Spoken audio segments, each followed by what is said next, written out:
Hello students, welcome to all of you. अपने previous class में हमने देखा था कि एसआई सिस्टम होता क्या है, कैसे हम उसे मेजरमेंट के लिए यूज करते हैं। वहाँ हमने 7 फंडामेंटल यूनिट्स देखे थे।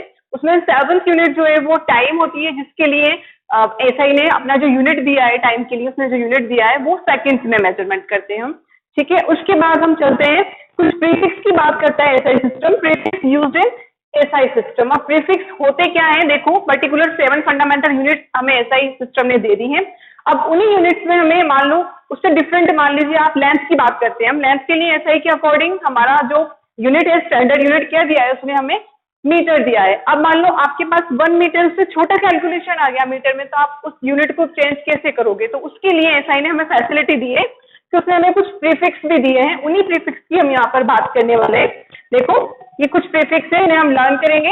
10⁻⁻12 कहलाता है पिको, 10⁻�9 कहलाता है नैनो, 10⁻⁻6 कहलाता है माइक्रो, जिसे हम म्यू से रिप्रेजेंट करते हैं।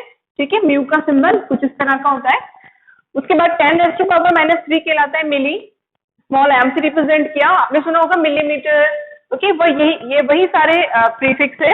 उसके अलावा 10⁻2 कहलाता है सेंटीमीटर, आपने सुना है सेंटी कहलाता है, आप सेंटीमीटर कर सकते हो उसको, मीटर से अगर छोटा यूनिट आ रहा है तो ये प्रीफिक्स आपको हेल्प करने वाले हैं। उसके बाद हम बढ़ते हैं 10⁻⁻1 डेसी।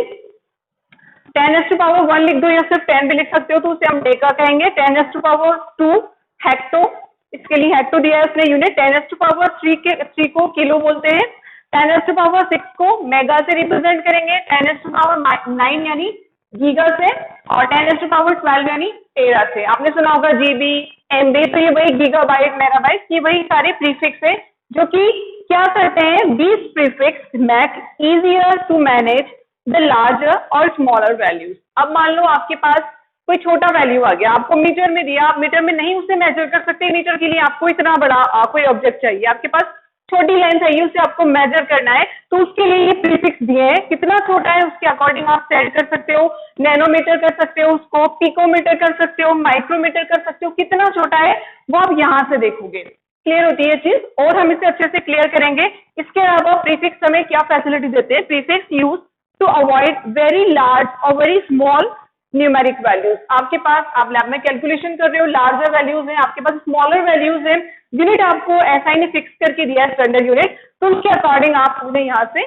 मैनेज कर सकते हो। अब देखो याद करने का सिंपल सा तरीका है, आपको 3 का टेबल देखना है, 12, 9, 6 और 3 तक चल के आना है। उसके बाद ये हमारे नेगेटिव में चल रही है वैल्यू 10⁻12 -9 -6 -3। उसके बाद 3 के बाद डायरेक्ट 2 पर आ जाओ, -2 -1 देन फिर 1 फिर 2 और फिर उसके बाद पॉजिटिव में आपकी वैल्यू चलेगी 3, 6, 9 और 12। ठीक है, तो ये कुछ प्रीफिक्स है। अब देखो इन्हें प्रीफिक्स को यूज कैसे करते हैं। जैसे मान लो आपके पास, आपको लेंथ के लिए एसआई ने क्या बता कर दिया है कि आप स्टैंडर्ड यूनिट इसकी मीटर है, मीटर में हम मेजर करते हैं। 1 मीटर आपके पास आ गया, ठीक है, कोई मेजरमेंट है आपने 1 मीटर में लिए। अब मान लो 1 मीटर से कम की वैल्यूज आ गई है, बहुत स्मॉलर वैल्यू आपको मिल गई है, तो आप मीटर में कैसे मैनेज करोगे? आप इस तरह से उसे मैनेज करने वाले हो, जैसे मान लो 1 मीटर से कम वैल्यू मिला, उसको मिला 10⁻⁻9 मीटर। 1 मीटर से कम हो गया, 10⁻⁻9 मीटर लिख दो, या फिर आप लिख सकते हो 10⁻⁻9 के लिए रिप्रेजेंटेशन क्या है हमारी, नैनो। तो आप कह सकते हो कि हमारे पास ये वैल्यू किसमें आई है, नैनोमीटर में आई है। समझ में आती है ये चीज? ठीक उसी तरह वेट के लिए हमें एसआई ने कौन सा स्टैंडर्ड यूनिट दिया है, किलोग्राम हमें दिया है, 1 किलोग्राम। अब 1 किलोग्राम से कम की वैल्यूज है तो आप यहाँ से उन्हें भी एडजस्ट कर सकते हो। ठीक है, हेक्टोग्राम ले सकते हो, डेकाग्राम आप ले सकते हो, तो वो किसके अकॉर्डिंग आएंगी, वो यहाँ पर न्यूमेरिक वैल्यू के अकॉर्डिंग आएंगी। लर्न करने का तरीका इनका सिंपल है। क्यों यूज किए जाते हैं ये prefix? To avoid the larger और स्मॉलर कैलकुलेशन। आपको इतने बड़े बड़े कैलकुलेशन, आप मान लो कोई वैल्यू लिखना चाह रहे हो 0.00007 और मीटर में है ये वैल्यू आपके पास, कितना लार्जर वैल्यू से अवॉइड करना है, तो आप करने क्या वाले हो, यहाँ देखो 0.007 7 तो आपको रहेगा, 7 आपका न्यूमेरिक वैल्यू रहेगा। ये पॉइंट्स के जो 0 वाली वैल्यू है इसको आपको रिप्लेस करना है, तो आपको किसकी हेल्प लेनी होगी, आपको इस टेबल की हेल्प लेनी होगी। यहाँ देखो 007 है, 7 आपके पास है, और 7 से पहले कितने 0 है, 7 से पहले 3 0 है हमारे पास, तो हम लिख सकते हैं 7 इंटू 10⁻³ मीटर। ये तो मीटर में लिख दिया आपने। अब -3 के लिए आप देखो आपकी टेबल में कौन सा प्रीफिक्स यूज किया गया है, मिली यूज किया गया है। तो आप इसको ये भी लिख सकते हो कि ये वैल्यू क्या थी, 7 मिलीमीटर थी। क्लियर होती है ये चीज। तो इसीलिए हमारी कैलकुलेशन को और इजी करने के लिए हमें प्रीफिक्स दिए गए हैं। तो इस तरह से हम प्रीफिक्स का यूज कर सकते हैं। आप इसका स्क्रीनशॉट लो, तो इसके बाद आगे चलते हैं हम। अब देखो ये तो बात थी प्रीफिक्स की, इससे पहले हम स्टैंडर्ड यूनिट्स भी पढ़ चुके हैं। नाउ हम बात करेंगे छोटे छोटे कंसेप्ट की। जैसे देखो मास और वेट दोनों जनरली एक ही रेफरेंस में यूज किए जाते हैं। आपसे कहा जाता है इसका मास कितना है, या आपसे कहा जाता है इसका वेट कितना है। तो हम जो दोनों को जनरली पैरेलल एक ही रेफरेंस में यूज करते हैं, बट केमिकली और जब आप प्रैक्टिकली देखते हो तो मास एक डिफरेंट वैल्यू है और वे जो है वो एक डिफरेंट प्रॉपर्टी है। तो देखो दोनों में डिफरेंस क्या है। सबसे पहले हम एक टेबल बना लेते हैं मास और वेट के लिए। आज से पहले तो हम क्या पढ़ते थे कि मास और वेट दोनों सिनोनिम्स हैं, दोनों एक ही जगह यूज किए जाते हैं। बट जब आप प्रैक्टिकली देखते हो तो दोनों में मेजर डिफरेंस है। तो सबसे पहले मास का आप लिखोगे, मास is the amount of matter present in any object. समझ में आया? किसी भी ऑब्जेक्ट में कितना मैटर प्रेजेंट है, कितना उसके अंदर मैटर है, उस मैटर के वैल्यू को ही आप नाम देते हो mass. Mass is the amount of matter present in object. अब उसके बाद हम वे की बात करें तो वे एक्चुअल में क्या है, वे जो हमारी ग्रेविटेशनल फोर्स है किसी भी पर्टिकुलर ऑब्जेक्ट पर ग्रेविटी थ्रू लगाया जाने वाला जो फोर्स है उसका वैल्यू कहलाता है वे। तो देखो वे के लिए लिखेंगे way is the force exerted by gravity। Gravity exert कर रही है, किस पर कर रही है, ऑन ऑब्जेक्ट, उस पर्टिकुलर ऑब्जेक्ट पर जिसका आपने मास निकाला था, जिसमें अमाउंट ऑफ मैटर देखा था, उसी पर ग्रेविटी ने अपना कितना फोर्स अप्लाई किया उसको हम नाम देते हैं वे। अब देखो दूसरी चीज आती है इनमें डिफरेंस। मास को हम कैपिटल एम से शो कर सकते हैं, वे को हम W से शो करेंगे। ठीक है। अब देखो एक और डिफरेंस है कि मास जो है वो किसी भी ऑब्जेक्ट का फिक्स रहेगा, फिर चाहे आप उसे वे करो यहाँ पर, आप उसे वे करो किसी दूसरे प्लैनेट पर ले जाकर, मास हमेशा फिक्स रहने वाला है। बट हम बात करें अगर वे की, तो वे में डिफरेंस आता है due to the gravity fluctuation, वे जो है वो डिफरेंट होता जाता है। तो देखो mass of object always constant,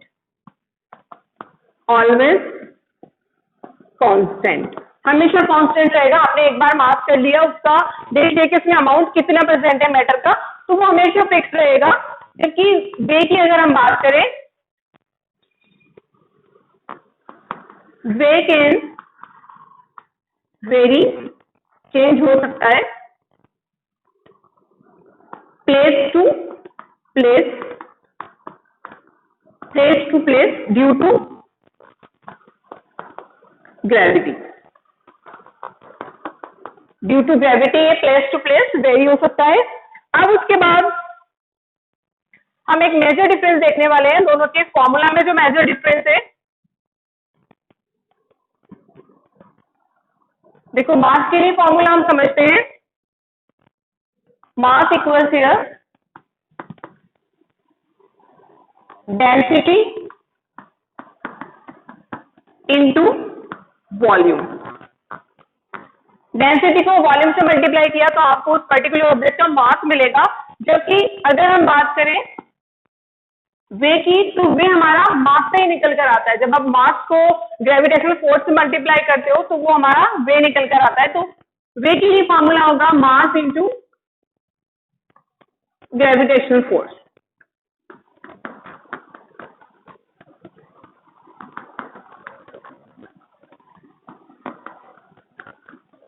तो ये कुछ मेजर डिफरेंस थे यहाँ से हमारी कंसेप्ट क्लियर होती है कि क्या तो रे होता है और क्या हमारा मास होता है। यही छोटी छोटी कंसेप्ट है जो हमें इस चैप्टर में क्लियर करनी है, उसके बाद हमारी केमिस्ट्री का ब्रॉड फॉर्म शुरू होने वाला है। अब इसके बाद देखो एक चीज है कि हमने जब एसआई सिस्टम की बात की थी तो मैंने आपको बताया कि एसआई सिस्टम ने हमें 7 फंडामेंटल यूनिट्स दिए। उन 7 फंडामेंटल यूनिट से ही आप डिराइव कर सकते हो डिफरेंट यूनिट से। आपके दिमाग में यही चीज आती होगी कि सिर्फ 7 ही तो प्रॉपर्टीज नहीं है मैटर की, तो बहुत सारी प्रॉपर्टीज होती है। अब उन प्रॉपर्टीज की यूनिट्स आप कैसे मेजर करोगे, आप उन्हीं यूनिट से डिराइव करने वाले हो। जैसे हम एग्जांपल लेते हैं, ये नोट डाउन किया सभी ने?